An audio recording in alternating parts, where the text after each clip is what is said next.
Good afternoon everybody. Ngayon magagawa ko ng aming brunch. Late na kaming gumising kasi Saturday naman. So, medyo mahaba tulog na.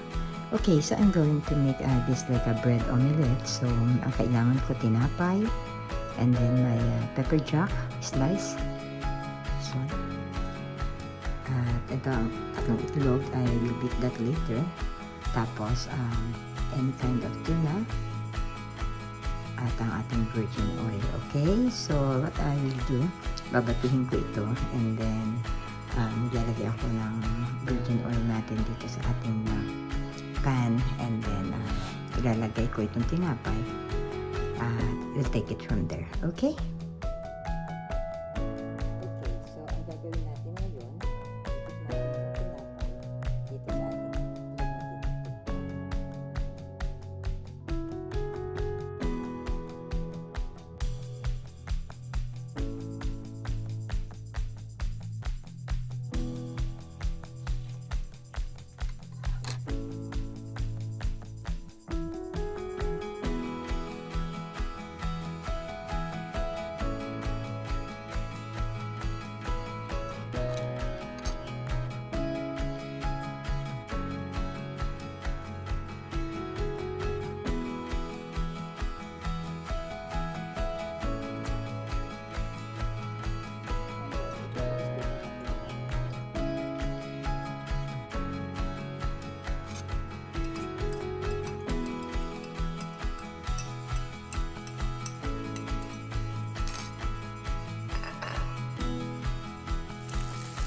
So, ayan na siya ngayon.